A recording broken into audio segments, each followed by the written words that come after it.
One Mike. Looking a little different this week. We got a special guest with us. Mike is unable to join us, so joining us is the current reigning champion of our fantasy football league, former boss of ours, good friend of the show, follows it. I believe he's a follower on YouTube. Yep. Mr. Ryan Edwards. Welcome. Thank you. Yes. Glad to have you, Ryan. Ryan's also a big sports guy. He's usually involved in a lot of our sports talks when we all were at Raymond. So we figured we need a third guy. Ryan's a good one to step in. He is a Colts fan, which you don't see much of that in this area. No, not at all. That's for sure. So we're kind of interested. How did you become a Colts fan, Ryan? Well, growing up, actually, I was a Giants fan. Big, huge Lawrence Taylor guy. My family was all Giants fans. Kind of stuck with that while when I was younger. It got to the point where they won that '90s Super Bowl there, and they just kept drafting crappy running back after crappy running back, and I'm like, I can't do it anymore. I'm old enough. I'm going to pick my own team. I just watched a lot of college football that year and fell in love with Marshall Faulk.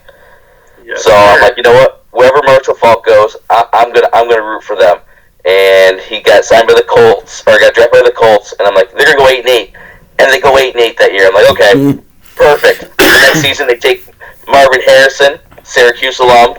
Yeah. Then they get Dwight Freeney, Syracuse alum. Then they get Peyton Manning after almost we were one pass away from beating Pittsburgh to go to the Super Bowl before we get Peyton Manning. Yes. So wasn't that Harbaugh? Wasn't your quarterback Harbaugh? comeback. Yeah. Yep.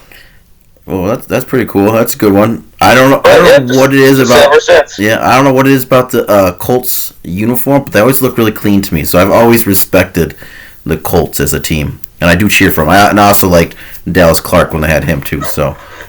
Yep. Yeah. Very good tight end then. Yeah. Nice. Huge staple. So we had our finish to the regular season. We're into playoffs now, and Josh, we almost had it go exactly how we wanted it to. It was close. And Ryan, I will tell you this. We were pulling for you guys. I appreciate it. Yeah, this evil plan that Adam and I were trying to get all of. Obviously, the three of us, we wanted to get all of our teams in that involved the Colts. However, we didn't realize that the Texans could also win and get everybody in. So, unfortunately, it didn't work out for your Colts, but no, it came down to the wire. It was the correct call. They called the correct call. It just was to the wrong person. It should have been JT as the catcher, but he had a mile. He had a train of guys blocking him. If he would have let him, he would have been caught. It would have been a touchdown. We'd be sitting here being division winners because the Jags screwed it up. Yeah. Yeah. I feel so bad for that dude. Like, to be the one to miss that catch, right? Yeah. To be, like, I think in the interview he said, I just want to go home and be with my family because they're the only ones that are going to love me right now. Yeah, he's that one. My absolutely. mom, she's the only one's going to love me. Yeah. I did know that the winner of this game would get in. I just wanted the Colts over the Texans, personally. Gotcha. I did not know that because I'm on that stupid bandwagon of CJ Stroud. So I like the hotness of CJ. He's a pretty fun player. He did great this year. Yeah. I bet you have to say, Adam, just as a quick thing, I'm really impressed with the Colts this year because they did all of this with a backup quarterback, and I don't think a lot of people give the respect to the Colts for the injuries that had happened. Obviously, JT at the beginning of the year, and then Anthony Richardson was looking good at the beginning, obviously as a rookie, but he kind of went down, and they did what they did. I mean, to be where they were, it was impressive.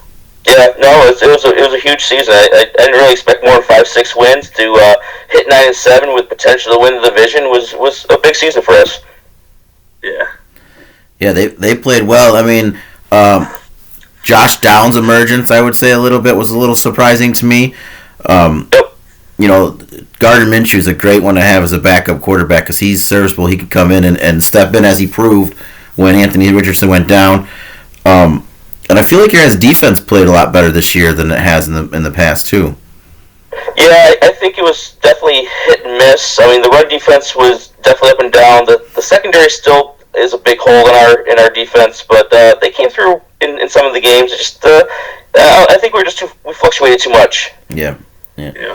Well, like we said, story of this season. yeah, right. That's been the theme this year. It's a roller coaster ride. You know, nobody knows who's gonna do what. But one interesting thing about this is that the Texans winning, I think they become the first team to have a rookie quarterback and head coach and make the playoffs. I'm going to correct you because I just listened to this. There's actually 5, technically. Oh, really? And the last one was the Colts with Andrew Luck and Frank... What was Frank's... It was probably Chuck Pagano, but it really wasn't Chuck Pagano. It would have been actually Bruce Arians, because Chuck Pagano went out that year with cancer, and Bruce Arians started his career as a Colt. Okay. You know where I heard that from? From the Kelsey brothers. I just listened to their podcast literally 5 minutes ago. Okay. So... Yeah, I thought I saw something on Facebook about it being the first time. Maybe it's the first time in a while. They could be completely wrong. I'm banking on Travis and Jason Kelsey. So if I'm wrong, if they're wrong, as long as that season was Andrew Luck's first season, they're probably right. Yeah. Pretty crazy though. Yeah, it's pretty crazy. But looking at the games that we had here, with all the different scenarios that could have happened and all the different teams that were hanging on for a chance to go in the playoffs, it kind of didn't really live up to that much of a excitement. You know? I mean, it was still exciting because all our teams got in, but the teams that could have easily won it and got in, like the Packers winning their end, they won. And nobody really made it interesting except for the Jaguars losing to the Titans. Oh God, that was the best. Just to hear Tommy on Facebook. Yes. Yep. So I told these guys, I'm like, the reason why it's hilarious is because Tommy is like in Facebook. I'm like, if he didn't talk on Facebook, it's just a constant Facebook stuff. I'm like, dude, you gotta stop, bro. I must have him blocked or something. At the beginning of the year, I picked the Jags to win the AFC, so I'm a little disappointed with it. I was riding that Jaguars offense going into the season. Yeah. I think we all picked the Jags to take the South too. In our preseason predictions. Yeah, I think we did. I mean, on paper, right? They look like the best team. Well, they have a really good quarterback. I mean, but hey, I mean, it was a tight race for 3 teams to all be in that 9-7 range. Yeah. Like, pretty incredible. Well, and like the crazy thing, I saw one a comic that somebody drew on Facebook, and it was like a school bus split down the middle, and one side was all dark and dreary, and it was somebody wearing a Cincinnati Bengals jersey, and he's like crying, and it said 9-7, last place in their division. And then on the other side was the guy wearing a Bucks jersey, and it was all sunny, and he was smiling, and he said 9-1, won our division. So that's just crazy that 9-7 is last place on one side, but it's first place on another side. Yeah, that's the truth. But it was crazy. I kind of have to disagree with you a little bit. I mean, I felt like I don't know. I felt like this playoffs was this weekend was pretty exciting because the Saints won, right? So then that put pressure on the Packers. Obviously, if they lost, then the Saints would have got in. Who was the other team? Oh, the Seahawks ended up losing, right? So, but I mean, obviously, no, the Seahawks won. The Seahawks came back and won on the last second. They did at the end there. Yeah. Or missed field goal at the end. That's what it was. Missed field goal. They won like 21-20 or something like that. Yeah. But yeah, I mean, it was exciting. I just felt like there wasn't a lot of hype behind it. Like in the moment, like last year, in the moment, there was if somebody tied, if it was the Chargers and the Raiders tied, then the Steelers would get in or wouldn't get in or whatever it was, and the game went into overtime.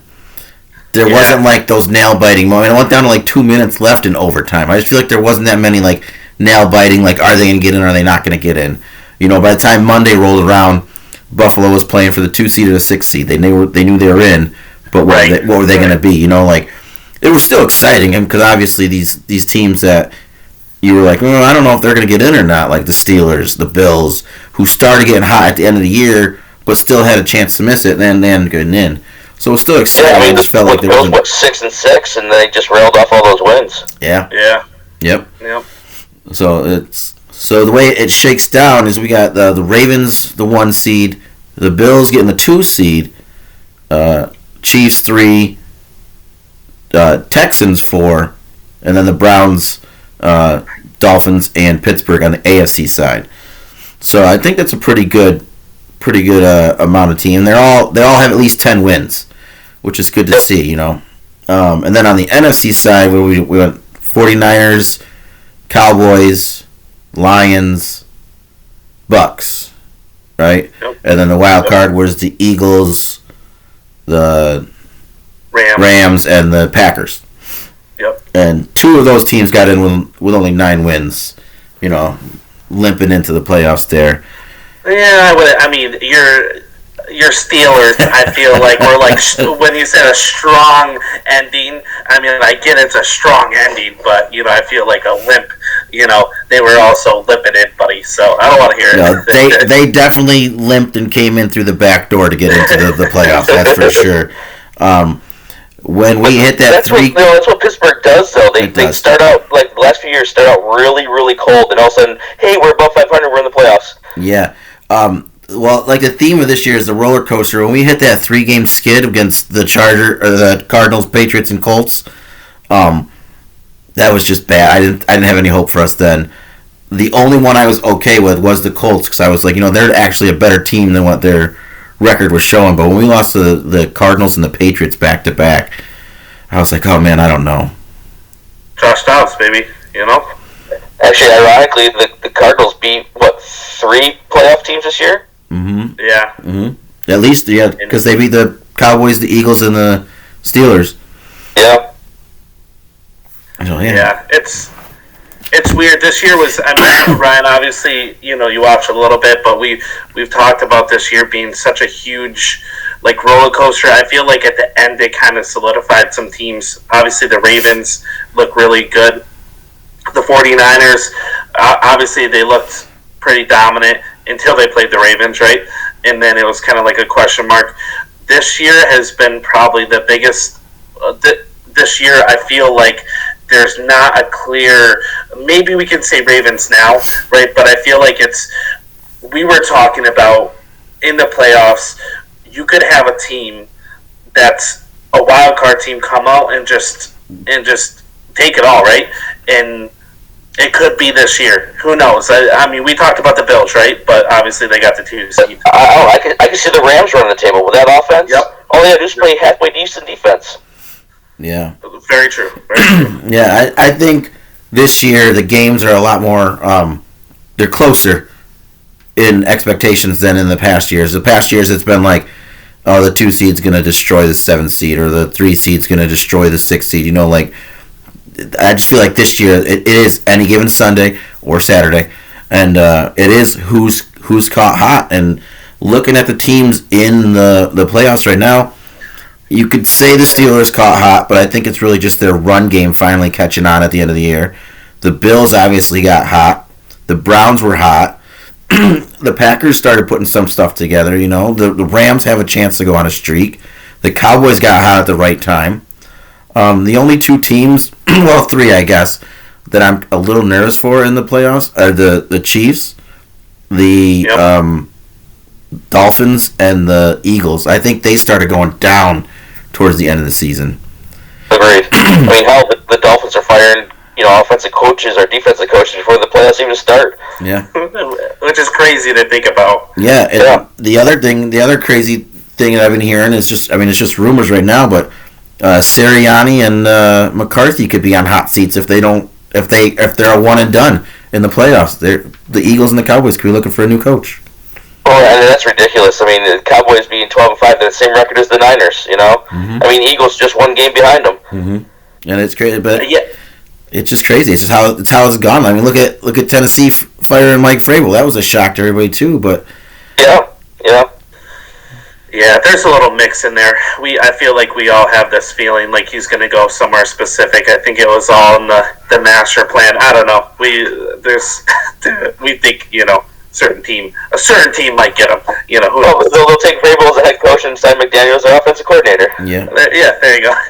Well, and they'll show up Adam in their had car. Adam had a really good thought. So they said Vrabel, but then an offensive coordinator. Do you remember who you said as the offensive coordinator? Wes Walker. You said Wes Walker bring the Dolphins. Yeah, you said that. Yeah, on the Dolphins, from the Dolphins to the Patriots. I don't think I said that. I didn't even know Wes Welker was a Dolphins coach. Yeah, I think he's a receiver, or yeah, I swear you said that, but that would be irony because I believe Wes Welker went from the Dolphins to the Patriots as a player. He did. Yeah. He did. Yeah. But yeah, I mean, what do you think of some of these coaching vacancies? Where do you think is the most promising team right now to go to for a coaching vacancy? There's a lot of them out there. Belichick stepped away. Pete Carroll stepped away. The Chargers fired. Raiders are still looking. There's a ton of teams. I mean, I think you got to look at Seattle, and probably the Chargers are the ones that have the more, at least some pieces there that you could work with. Mm-hmm. I mean, if you really want a project, I guess you go with the Bears because they got all those picks. But I just think management for the Bears just isn't going to ever have it happen anyways.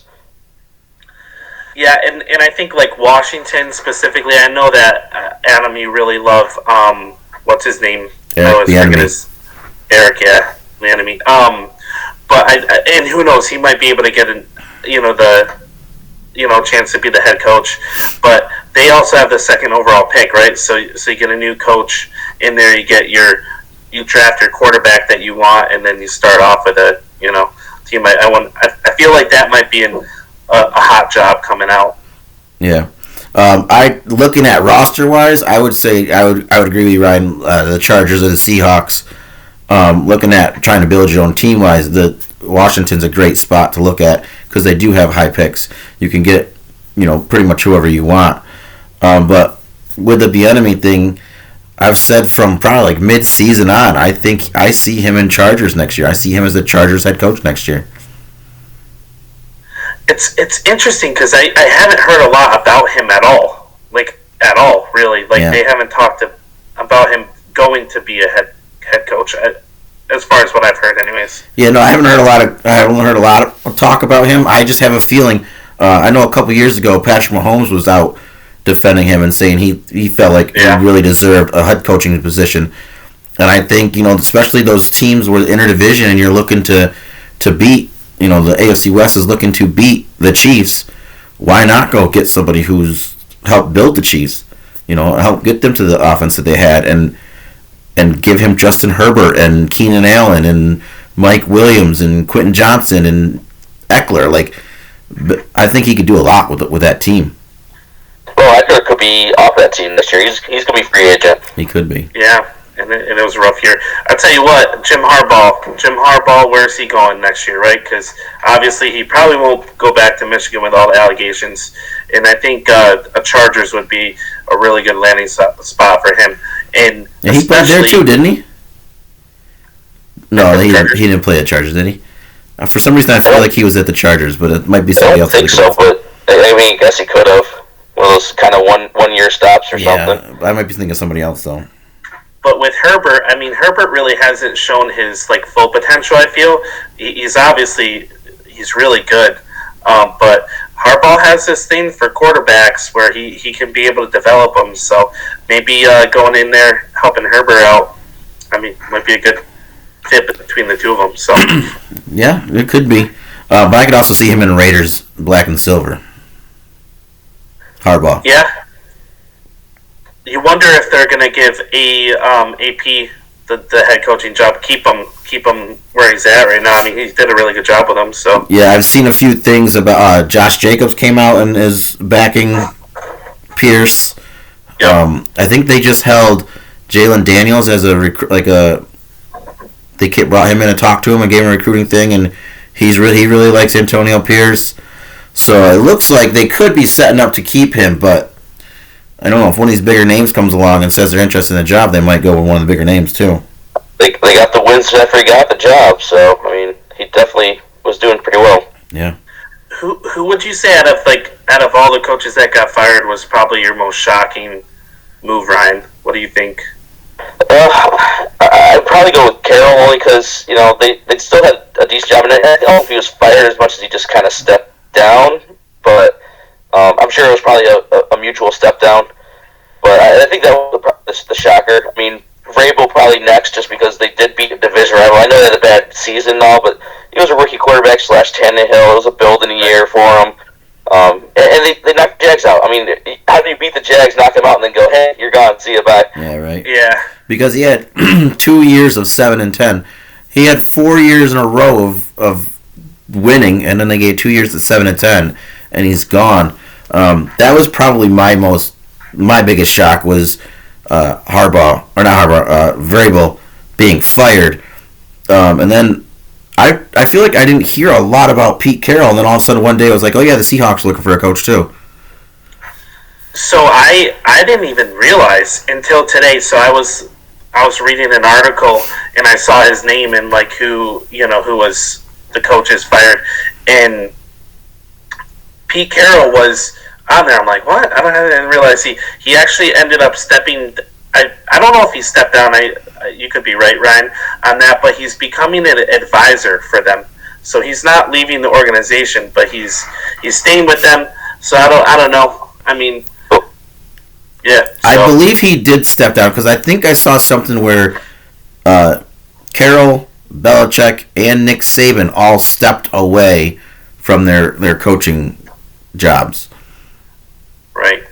Which was another big shock, and that's in college. Nick Saban stepping away. I don't think Saban. It's the NFL. No. Well, again, if anything, he's going to commentate or something. I think a much easier gig at the age he's at. Yeah, I don't see him going to the NFL. I think he's going to. I mean, he had it pretty cushy there at Alabama. If he was going to do anything coaching, he would have just stayed there. And why now, right? Like yeah. It's kind of interesting. It was kind of almost like a shocker, right? Everybody was. I don't know. Maybe I don't watch a lot of college football, so yeah. I saw something they compared. Who do you think will have a better coaching legacy? Is it Bill Belichick in New England, or is it Nick Saban in Alabama? That's a very interesting. I don't know. I think it might be harder to do it with the NFL. You got to work with salaries. I mean, you start a football factory, and it's a lot easier to recruit people. Yeah, I mean, I get that, but I also think it's harder. My thought was it's harder in college because in the NFL, you get these guys' contracts locked down, and you got them for a while. In college, every 2 to 3 years, you're rotating guys through. If you're lucky, you get them for 4 years. Yeah, but their second string is the best of the college. Yeah. It's crazy how. I mean, Alabama. How many times did they say how? Ironically, they're like how many Alabama teams could beat the Jags, right? They always would say like who could. Yeah, or the Browns. Like what team? Yeah. So. I saw a stat out there for Saban. He had 41 first-round draft picks compared to 29 losses his whole career. That's crazy. That's impressive. That's crazy. That's insane. That's amazing. Yeah. Yeah. Both incredible. So. Yeah. So obviously there's some coaching jobs open. There's also been some big name players floated around there. Justin Fields and Derrick Henry come to mind for me. I'm sure there's going to be more. Russ Wilson. Some of these guys, like you said, Eckler is going to be at the end of his contract. Are they going to franchise Saquon again? Like, there's some big names coming up. Do you see any of them making a big splash and going somewhere, or no? I think with the right offense, Fields could really explode with a team. I don't think he stays with Chicago. If they're smart, they trade him, get a couple seconds maybe out of it. I mean, you also know what you're going to get with Fields, but he's salary-wise, you're going to look at a better deal with taking Caleb Williams, at least for the next 4 or 5 years with the rookie contracts. Okay. So, I mean, I think with the right fit, he could be a huge player next year. Yeah, there's a lot of talk about the Falcons, right? The Falcons, his hometown. We talked about this a little bit, right, earlier today, where, I mean, going back home. But I think that's the biggest part is he's got to go into a system that's going to be able to actually.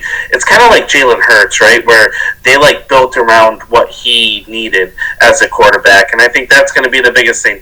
I also agree. I don't think he'll be in a Bears uniform next year.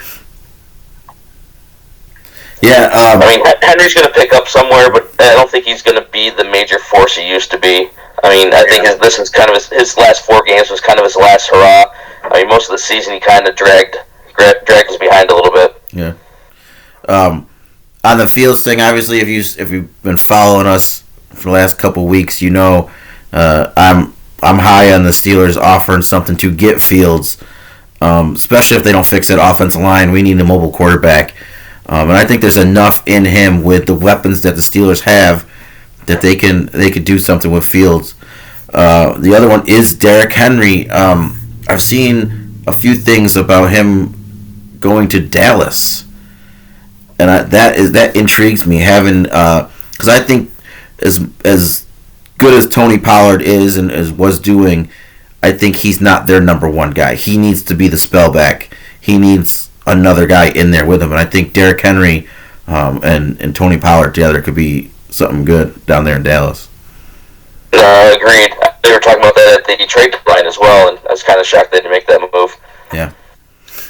Yeah, I think another big player, and I've talked about him all season, is T. Higgins. I think, obviously, he's been hurt, but I think on the right team, obviously, the Bengals lose him, and it's a big piece, but if you put him on the right team or on a team that really needs a number one, because I feel like T. Higgins is a number one, just say, partial to my mother and her team, if the Giants could go out there and get him, I think it would be a huge help for whoever the quarterback is there. But wherever he goes, he's going to be a huge help. Yeah. He's a good player. Him, like I said before earlier, for some reason I'm seeing the Chiefs. But the three teams I think of when I think of receiver, number one receiver needed are the Chiefs, the Giants, and the Packers. Yeah, we talked about the Packers. I'm a little bit hesitant with a player like that. Reed and obviously Watson, if he can ever stay healthy, could be good. I would love to if the Chargers sold.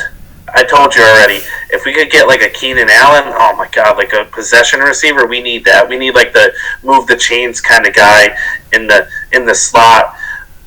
One of those players. So yeah, I think you definitely need that receiver. I mean, you're looking at Watson. He's more of that, DeSean Jackson kind of role where he can burn everyone, but it's going to be 2 catches for 80 yards or 0 catches. Yeah. Yeah, I'm excited about Reed. Field. What'd you say? I said, or he's just not going to be on the field.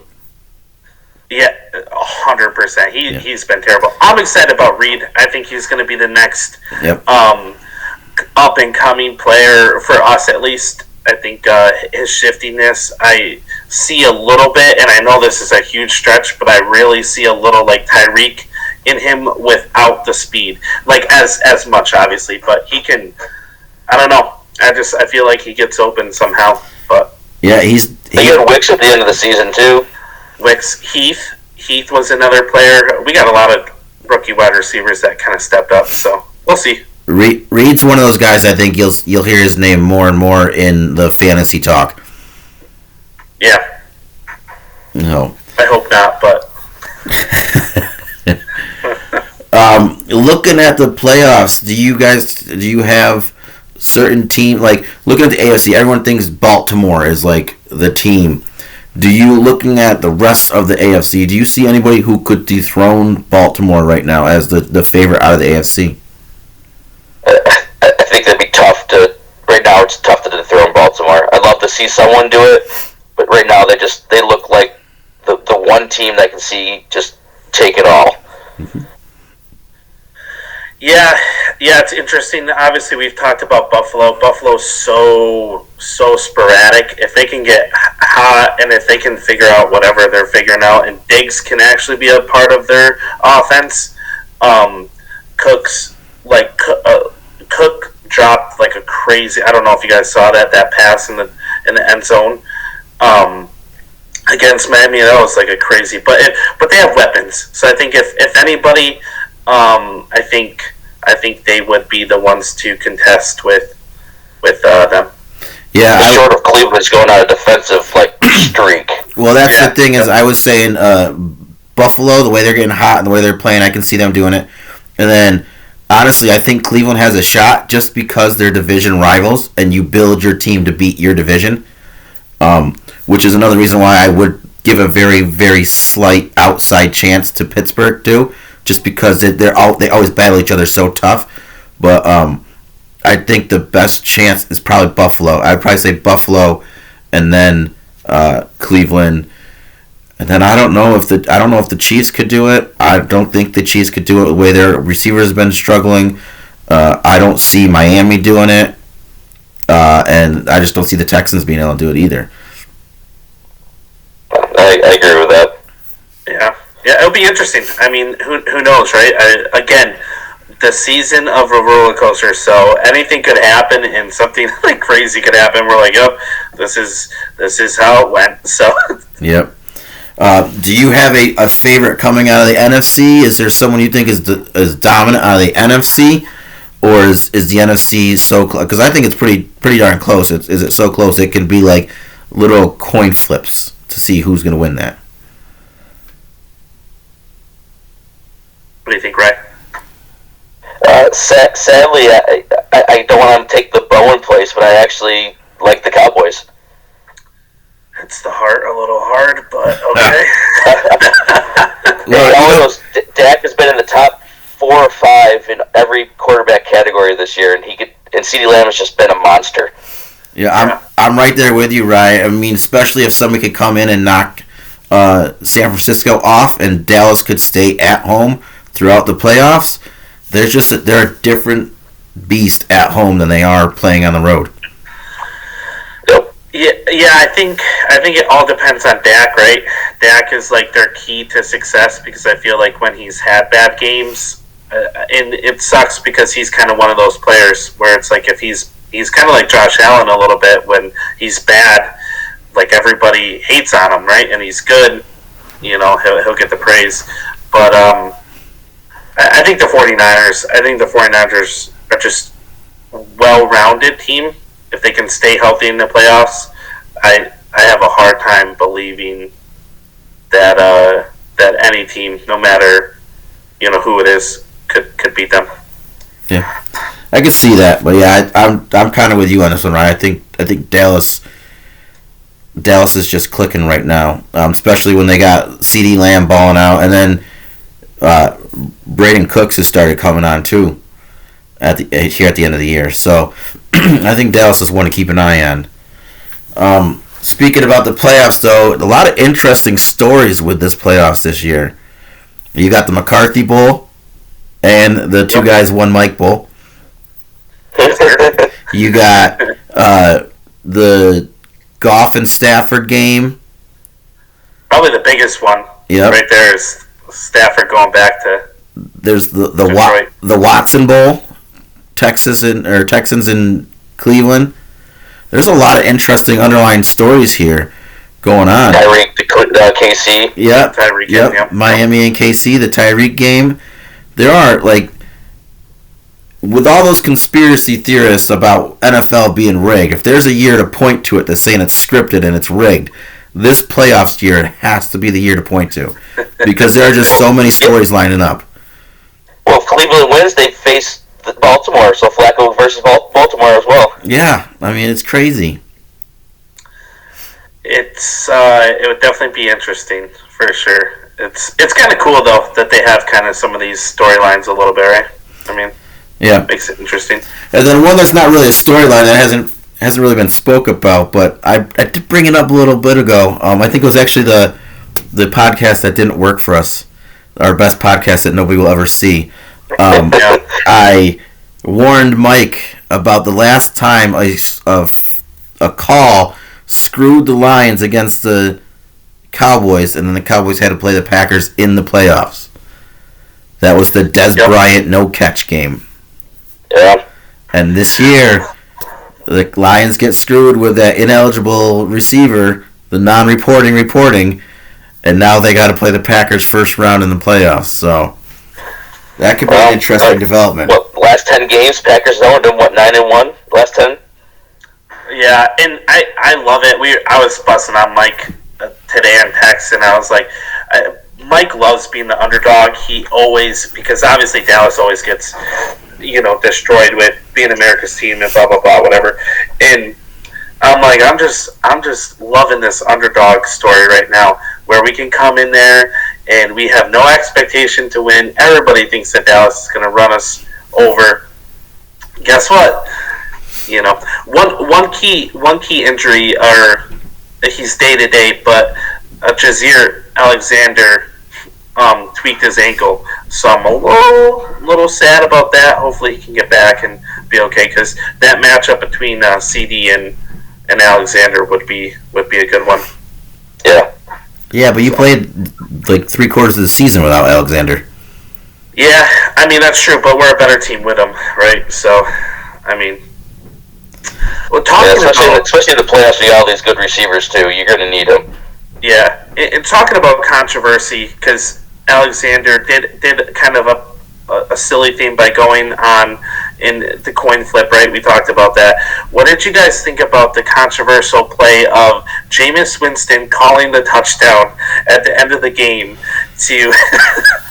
What was your guys' thoughts on that? Oh, my God. Well, first of all, I couldn't believe they did it. And then seeing the reaction of Arthur Smith, I didn't blame him at all. I was like, dude, they lined up in victory formation and ran it in. Yep. However, I didn't realize until it was talked about when Jameis came out and said it that Jamal Williams had like no touchdowns this year. Yeah. Yeah. And he was like the leading touchdown scorer last year. Yeah, in fact, I think a lot of people draft him in fantasy just thinking, hey, at least at New Orleans, he's still going to have that kind of a role. Mm-hmm. Yep. Yeah, he was definitely obviously got hurt. It was funny because talking with the podcast with Jason and Travis, they're talking about it, and they're like, if any player is going to do this, it's going to be Jameis Winston, right? The guy's crazy. Like, he's literally a wild card in every single means. So yeah. I mean, I had no problem with them scoring. I think the only thing I would have done different if I was Jameis is I wouldn't have called victory formation and do it. Because that is kind of a cheap shot. The defense relaxes. They're like, all right, you're not going to... And he turns on, hands it to Jamal Williams, who just bowls over people and scores a touchdown. But line up in the power eye and go for it.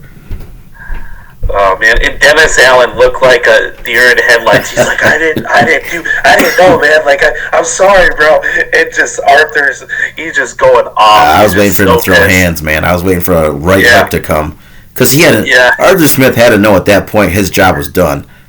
Right. Like, there's nothing left. Just go ahead and start swinging now. Yeah.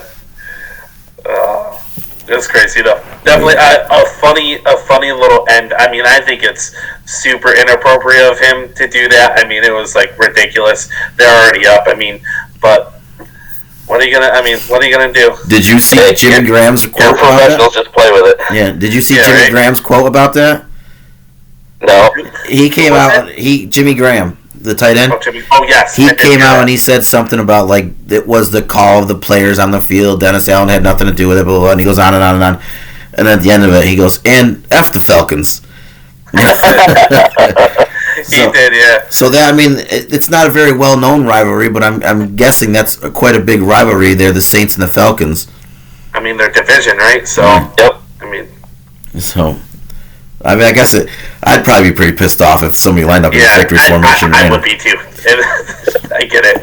But at the same time, if the Steelers did it to the Ravens, I'd be like, well, screw the Ravens. Who cares? Yeah, no different than the Dan Marino fake spike, right? Yeah. Yep. And that's what they were talking about. I don't know the player's name, but he was actually a Falcons player, and he goes, if I had any chance to possibly beat them and beat them like even more so, he's like, I would do the same thing. He goes, they're my division rival. I hate them. Like, we're gonna just run it down their throat. So well, they were saying that the pick there, when they ran it down to the 1, it should have been a touchdown. Like, they were like, we should have just run that in, but we didn't, so then we gave it to Jamal Williams. Yep. Yeah, crazy. Yeah, so. Well, it'll be interesting next year for the two games they got to play each other, how they handle that. But looking at pick'ems from last week, some of us ended strongly, and some of us did not end so strongly. I don't have the win percentage. I'll have to bring that up for our next podcast. But Mike or Josh, you went 9-7, so that's not bad. You ended pretty strong. That's a winning. That's strong. Okay, thank God, because I was like, that doesn't feel. That's what you're on the winning end. You're on the winning end, 9-7. All right. Okay. I mean that's good enough to get into the playoffs on the NFC side. Amen. Mike went 10-6, so he ended pretty strong. Again, good enough to get into the playoffs on either side. I went 6-10. Ooh. So I did not end strong. I'm like the Jaguars here, man. I just fell apart at the end. You were consistently bad. I'm sorry. I was. This year was horrible. I mean, let's pump. I was only 5% lower than you, bud. Okay. But yeah, it did not end well at the end of the year for me. But with the Chargers and the Chargers and the 49ers losing by 1 point really screwed me over. Yeah. If they could have just pulled that, and I started pulling for certain scenarios to happen that I knew weren't going to happen, to try to get Ella's Vikings into the playoffs too, which she did bring up to me the other day that she is the only one in this house that doesn't have a team in the playoffs right now. Poor girl. I told her though she's got to pick a better team. So yeah. But well, maybe if they had Cousin all year, maybe it's a different story. Listen, we're not talking about that. And Jefferson. So, but you ended very strong, Josh. I believe you will be the winner. Well, you're obviously the winner of the overall picks. Overall, but we were tied. Remember, we were tied for win percentage. So Mike might have beaten you. He did because he has one more win than me. Well, yeah, true. Well, it doesn't. Well. I could do it real quick, probably, but no. Well, I'll do it later. But yeah, it's gonna be close. It's gonna be like 59-60 or like 60-61.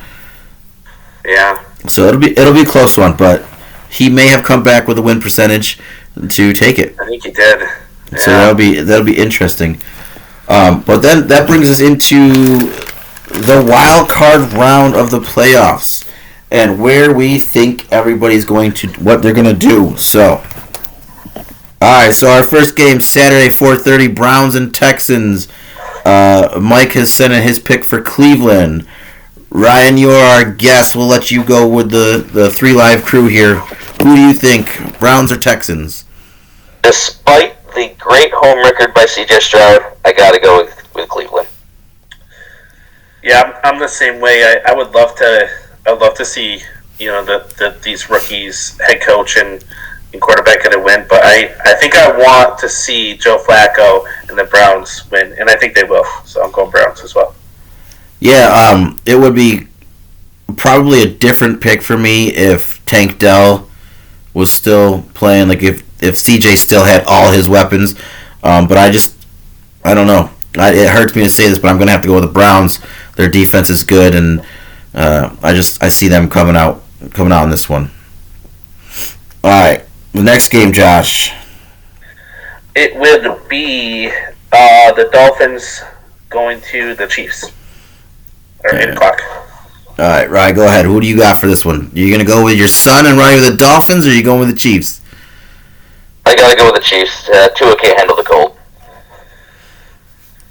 That's an interesting thought. What did Mike go with? Mike went with the Chiefs as well. Yeah, as much as I want to go with the Dolphins because I feel like their team could be an exciting team to play for the playoffs. I think I'm going to go with Chiefs as well. Okay, and I'm also going to go with the Chiefs. The Dolphins, they don't play well against good teams. Not that the Chiefs are a good team, but I think Casey Otega and Miami will struggle against the Chiefs. So yeah. All right, so 1 o'clock is your Steelers heading to Buffalo to play the Bills. all right, right. I'm gonna go with the Steelers. I think they got into the playoffs with sloppy weather play. I think Buffalo on Sunday could be another sloppy weather. Ooh, a little upset, eh? Nice. Upset action. And what did our fellow one Miker go with? He went with Buffalo. He apologized to me, but he picked Buffalo, which I understand. They're hot right now, and they're going against the Steelers, who a lot of people consider shouldn't even be in the playoffs. So he's going Buffalo. I also am going with Buffalo. Unfortunately, I apologize also to my co-host here, but I think Buffalo's going to take this one. Okay. See, now I'm like, oh man, Ryan stole my thunder, But I am going to Steelers for a few different reasons. Obviously, they're my team, but their run game has turned around, and this is going to be, now it's being called for a snow game. It was supposed to be rain originally, but now they're talking about possibly snow. And the Steelers' run game against the Buffalo run defense could be a huge factor.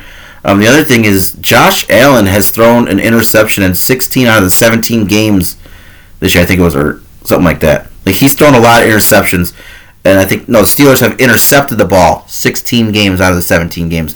So the Steelers get a lot of interceptions. Josh Allen throws a lot of interceptions. The one thing that I'm nervous about is there is no T.J. Watt for this game. However, Nick Herbig will be a one to keep your eye on. Another Wisconsin edge rusher who played well in subbing in for T.J. Watt. But I'm going to ride or die with the Steelers on this one. Josh Allen can run the ball as well, just to let you know. And that is another hard thing for the Steelers is a mobile quarterback. So. Yes. But he's a gunslinger and he likes to push it, so we'll see. All right, next game is our 4:30 game of the week, as I would call it. The rivalry of the two guys, one Mike. Packers heading to Dallas to visit the Cowboys. What you got, Ray? I think on that one, despite the great record the Packers have against the Cowboys, I got to go the Cowboys. Dak helped win me a championship. I think he's going to help win the championship for the Cowboys this year. We all have this little thing going on where we have players that we had for fantasy that we really root for, and it's interesting because we all have done it this year, and it's funny, but it's true, right? You kind of fall in love with these players. I love Kyler this year, and it's been, like when you watch a player like that, and you obviously see them more, right? You watch them play and how much they've done for your team and so well. However, Packers, they're coming in to dominate and take a win away from the Cowboys. So obviously, you know where I'm going. And Mike's obviously going with the Cowboys. I feel like we went a very long journey to get to you just to say you took the Packers. Okay, calm down. Yeah, Mike's obviously going with the Cowboys. I am also running with the Cowboys. They are a different team at home. So, unfortunately for you, Josh, sorry, your journey ends here, but I do see the Cowboys. You guys could be wrong. So, I see the Cowboys taking it. I hope it's a good game, though. I expect a good game out of this one. Yeah. That's what I hope, too. Love has really picked up his game as the season went on, so. Mm-hmm. Yeah, either way, if the Cowboys, obviously for Mike, it'd be nice to see his team win. But as long as we keep it close and it's a good game, I'm good with that. So at my house, at least for me, the last two games we went over, the winner of those two games will be who I cheer for in each division. So it's going to be the Bills and the Steelers or the Cowboys and Packers. Whoever wins those games, that'll probably be who I cheer for the rest of the playoffs. which sucks that we have to wish we could just all root for those not playing each other first round, but it is what it is. All right, so the Sunday night game is the Rams heading to Detroit to face the Lions. I think the Rams could upset it, but I got to go with the Sun God and the Detroit Lions. Again, a fantasy stud Another for you fantasy. this year. Yeah. Laporta for you, man. Laporta was money all year too. I agree with you, and I really was very appreciative of him being on my team. Yeah, we also had Puka. I also had Puka, and I also had Cup, and I think what Ryan said earlier, their offense is, if they click, I feel like they could go a lot further than people might expect, or what their seed is. So I'm going to go with the Rams on this one. Okay. Mike also went with the Rams on this one. So that falls into my lap that we have an unwritten rule here with Two Guys, One Mike that somebody has to take our adopted team of the Lions. I was going back and forth. I didn't know. I really feel like Stafford coming back into Detroit, he's going to have a big game.